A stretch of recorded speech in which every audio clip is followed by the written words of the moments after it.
نہ آسمان گرا تھا، نہ زمین پھٹی تھی، اور نہ ہی قیامت آئی تھی، لیکن وہ ضرور اپنی جگہ سے ہل گئی تھی۔ کتنے ہی لمحے لگے تھے اسے خود کو یقین دلانے کے لیے کہ جو کچھ اس کی نظریں دیکھ رہی ہیں وہ سچ ہے۔ کبھی کبھی ایسا کیوں ہوتا ہے کہ جو ہماری آنکھیں دیکھتی ہیں، ہمارا ذہن اسی کو قبول کرنے سے انکاری ہو جاتا ہے؟ کیا یہ وہی وجود ہے جو کبھی؟ اس نے ایک نظر دوبارہ سے بستر پر لیٹے وجود پر ڈالی اور دیکھا کہ اگلے ہی لمحے دو ہاتھ اوپر کو اٹھے تھے اور اس کے سامنے معافی مانگنے کے انداز میں جڑ گئے۔ کیا یہ خواب ہے؟ اس نے سوچا۔ وہ خود پر قابو نہ رکھ پائی تھی کہ اس سے لگا اگر اب کسی نے اسے نہ تھاما تو وہ گر پڑے گی، اور وہ واقعی لہرائی تھی، لیکن گرنے سے پہلے ہی دو ہاتھوں نے اسے پکڑ لیا اور اسے گرنے سے بچا لیا۔ اس نے چہرہ موڑ کر دیکھا اور اپنی جگہ سن کھڑی رہ گئی۔ بے ساختہ اس نے چہرہ جھکا کر اپنے دونوں بازوؤں پر مضبوطی سے رکھے دو ہاتھوں کو دیکھا تھا جو اسے گرنے سے بچانے کو اٹھے تھے۔ بلا شبہ وہی ہاتھ تھے۔ کیا یہ وہی دو ہاتھ ہیں؟ شاید اسے ابھی بھی یقین نہیں تھا، لیکن وہ پہچاننے میں غلطی کیسے کر سکتی ہے؟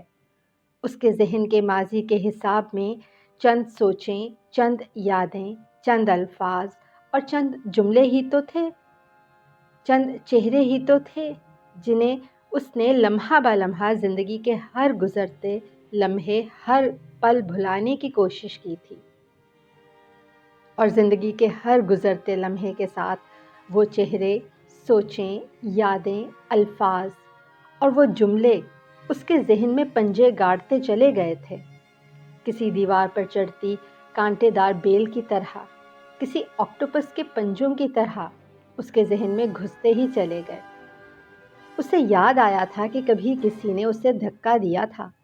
اسے دھکا دینے والے کی شکل یاد نہ تھی، لیکن وہ ہاتھ یاد تھے جنہوں نے اسے زمین پر گرایا تھا، اور پھر وہ اس سے آگے سوچ بھی نہ پائی تھی کہ نظروں کے سامنے کا منظر ایک مرتبہ پھر سے واضح ہونے لگا۔ دو ہاتھ ابھی بھی اس کے سامنے معافی کے انداز میں جڑے ہوئے تھے، لیکن اب ان ہاتھوں میں لرزش تھی۔ وہ دو ہاتھوں کی لرزش دیکھ رہی تھی اور دو ہاتھوں کا لمس محسوس کر رہی تھی۔ پھر نہ جانے اسے کیا ہوا کہ دو ہاتھوں کو جھٹک کر مڑی، پلٹی اور کمرے سے نکلنا چاہتی تھی کہ ایک آواز اسے سنائی دی، آ آ آ۔ وہ بے ساختہ مڑی۔ بستر پر لیٹے وجود کے ہاتھ ابھی بھی بندھے ہوئے تھے، ابھی بھی ان میں لرزش تھی۔ اس وجود کی آنکھوں میں پانی تھا اور ہونٹ کپ کپا رہے تھے۔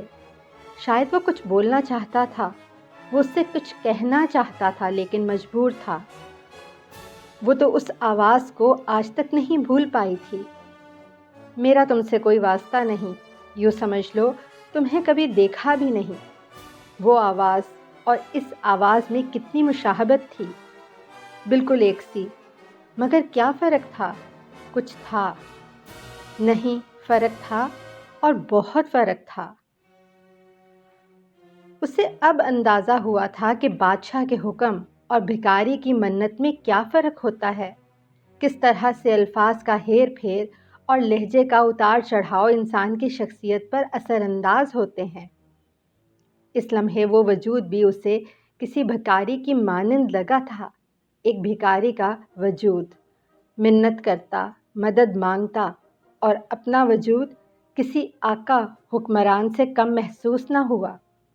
وہ کچھ کہنا چاہتی تھی، بتانا چاہتی تھی کہ آج اس کی حیثیت کسی سے کم نہیں ہے۔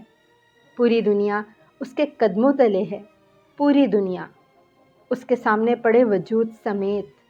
آج وہ مالک ہے، وہ با اختیار ہے، دنیا اس کے حکم کی غلام ہے۔ تم ہو کون؟ بولو، بتاؤ۔ پھر اس کے کانوں میں آواز گونجی، اور اس نے سوچا کہ آج اسے یقین دلانے کو، اعتبار دلانے کو کسی نام کی ضرورت نہیں۔ آج وہ ہے، کوئی اس کے وجود، اس کی ذات سے انکاری نہیں ہے، کوئی ایک بھی نہیں۔ اور پھر وہ کوئی ایسی بات زبان سے ادا کرتے کرتے رک گئی تھی کہ جس کے ادا کرنے میں کسی حکمران کا گمان ہو۔ اس کے کانوں میں ایک آواز گونجی تھی، میں ہوں تمہارا یقین، میں ہوں تمہارا اعتبار، میں ہوں تمہارا نام۔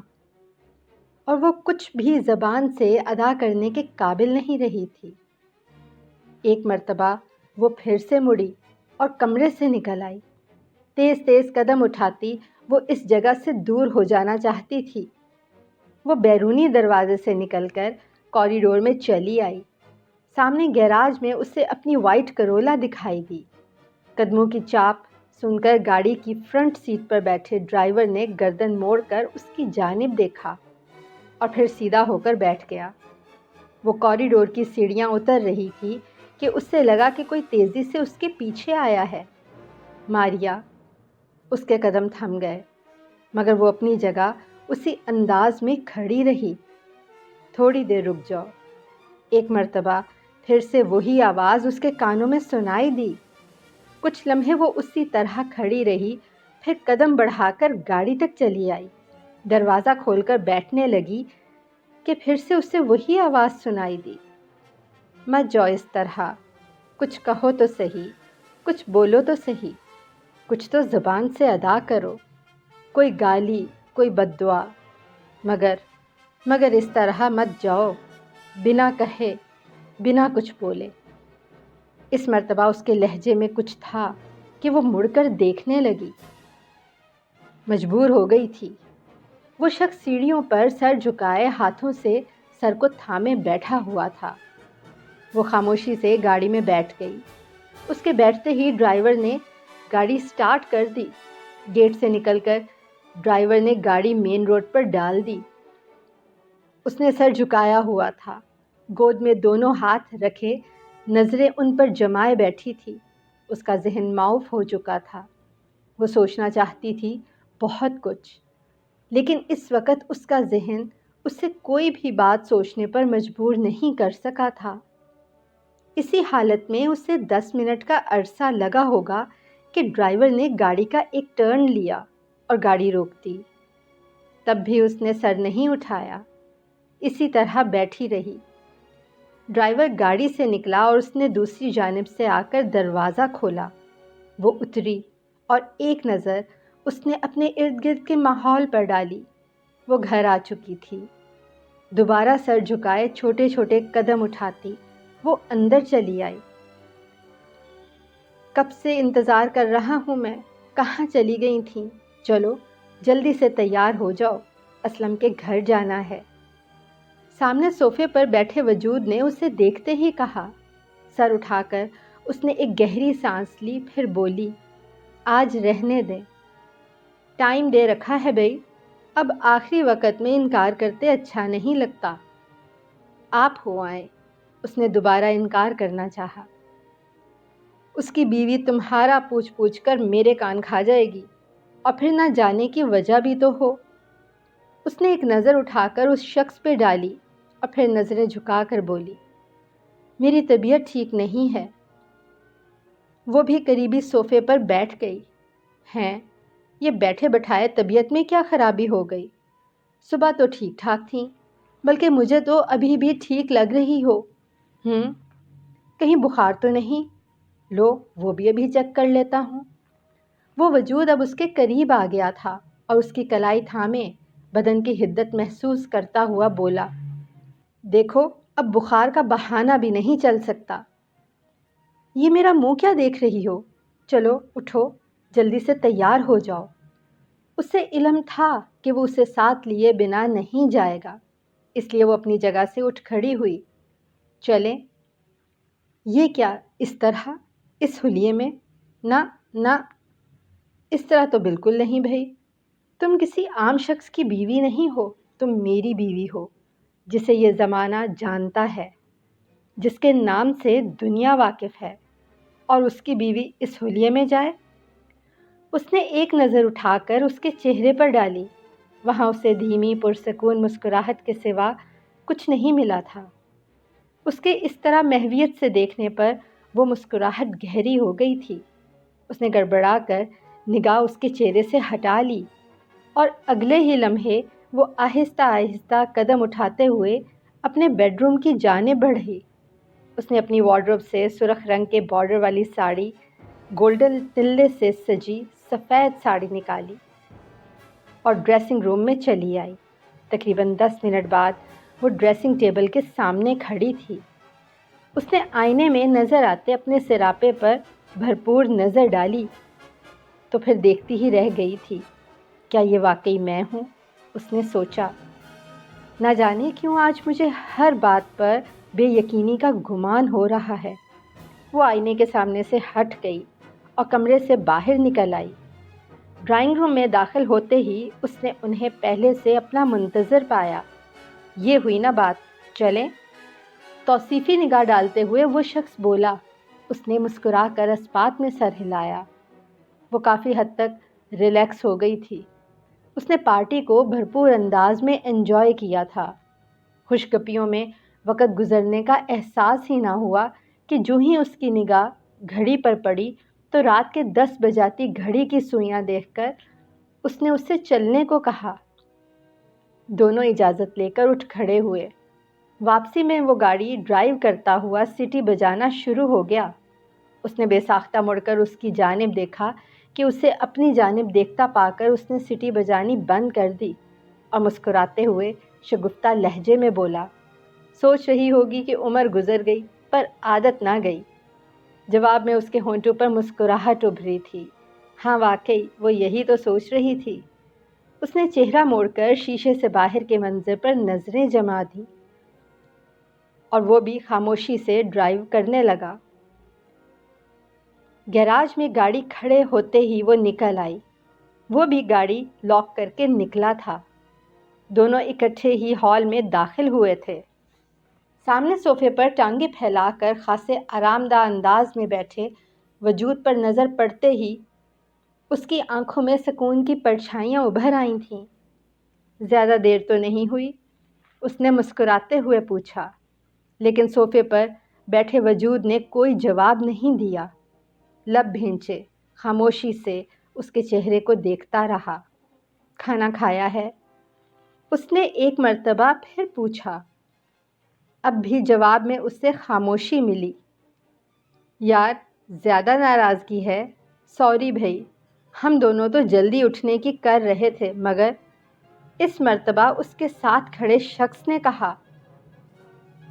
جواب اس مرتبہ بھی کچھ نہیں تھا۔ وہ کپڑے چینج کرنے کی خاطر اپنے بیڈ روم کی جانب بڑھنے لگی کہ اسے اپنے پیچھے آواز سنائی دی، ٹھہریں آپ ادھر ہی۔ وہ رک گئی تھی اور مڑ کر صوفے پر بیٹھے اس لڑکے کی جانب دیکھا۔ اس کی نظریں اسے اپنے چہرے پر سوئیوں کی مانند چبھتی محسوس ہوئی تھیں۔ کیا بات ہے معاذ؟ اس مرتبہ اس کے قریب کھڑے وجود نے اس سے پوچھا تھا۔ لہجے میں خاصی حیرانگی تھی۔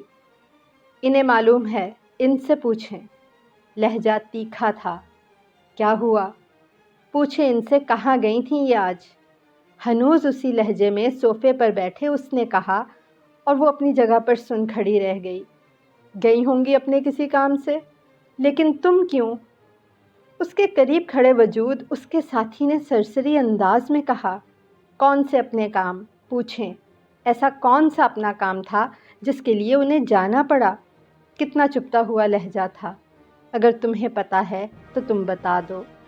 جب سارے ناطے ٹوٹ چکے ہیں پھر کیا لینے گئی تھیں یہ وہاں؟ اس کا سر بے ساختہ ہی جھک گیا۔ اس نے کبھی زمین پھٹتی نہیں دیکھی تھی مگر اس وقت اس کے دل نے شدت سے دعا کی تھی کہ کاش یہ زمین پھٹ جائے، وہ اس میں سما جائے، مگر کچھ بھی نہیں ہوا تھا۔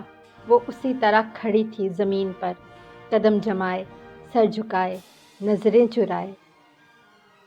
ریلیکس معاذ، ساتھ میں کھڑا وجود اس سے کہہ رہا تھا، لیکن جواب میں وہ کیا بول رہا تھا اسے کچھ سنائی نہیں دے رہا تھا۔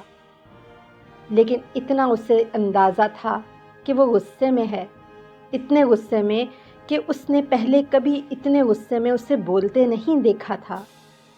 اس کی 25 سالہ زندگی کے شب و روز اس کے سامنے گزرے تھے، اس کی گود میں، اس کی انگلی تھامے۔ لمحہ لمحہ اس نے اسے بڑھتے دیکھا تھا، مسکراتے کھلکھلاتے وجود کی زندگی کی دعائیں مانگی تھیں، بارہا وہ اس سے ناراض ہوا تھا، لیکن اس کی ناراضگی چند لمحوں سے زیادہ کی نہیں ہوتی تھی۔ اس کی کسی بات پر غصے میں آتا تھا تو غصے میں خاموش ہو جاتا تھا، منہ پھیلا کر بیٹھ جاتا تھا، اور پھر جب من جاتا تو مسکرا دیتا۔ وہ خود ہی سمجھ جاتی کہ اس کا غصہ اتر چکا ہے، مگر اس نے کبھی اسے غصے میں بولتے نہیں دیکھا تھا۔ پتہ نہیں وہ دونوں کیا باتیں کر رہے تھے۔ وہ خاموش اپنی جگہ پر سر جھکائے کھڑی تھی کہ کچھ دیر بعد اس کے کانوں میں آواز سنائی دی، ماریا، ماریا۔ اس نے سر اٹھا کر دیکھا، معاذ کمرے میں موجود نہیں تھا۔ ادھر آؤ ماریا، دوبارہ آواز ابھری۔ وہ بے جان قدموں سے اس کی جانب بڑھی اور پھر قریب جا کر ہی چند قدم کے فاصلے پر ٹھہر گئی۔ اس نے ایک مرتبہ پھر سے سر جھکا لیا۔ معاذ بچہ ہے، تم اس کی باتوں کا خیال نہ کرو۔ یکدم ہی اس نے سر اٹھا کر اس کے چہرے پر نظر ڈالی، ڈھونڈنے کی کوشش کی تھی کہ کہیں کوئی ناراضگی کی پرچھائیاں ملے، مگر ناکام رہی۔ بیٹھ جاؤ ماریا۔ ایک مرتبہ پھر سے اس کے کانوں میں آواز آئی تھی۔ وہ صوفے پر بیٹھ گئی۔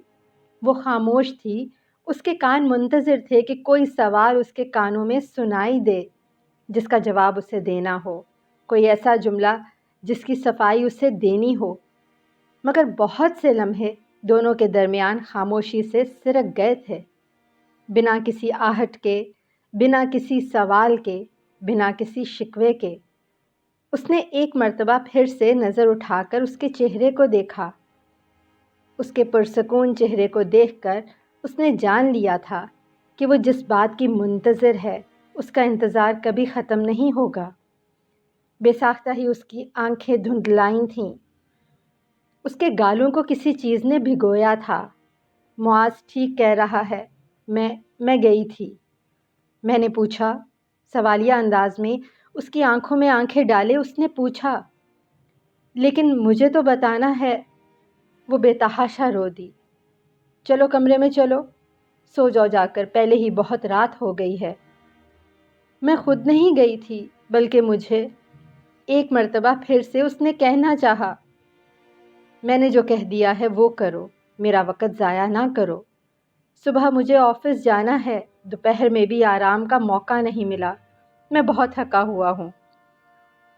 یہ الفاظ بولتے ہوئے اس کے لہجے میں ہلکی سی سختی کی رمش تھی۔ مجھے بتانا ہے، مجھے بتانے دیں۔ میں گئی تھی، لیکن میں جانا نہیں چاہتی تھی، پھر بھی میں گئی تھی۔ آپ سے پوچھے بنا گئی، بنا بتائے گئی، یہ سوچے بنا کہ ایسی باتیں چھپتی تھوڑا ہیں، پھر بھی میں گئی۔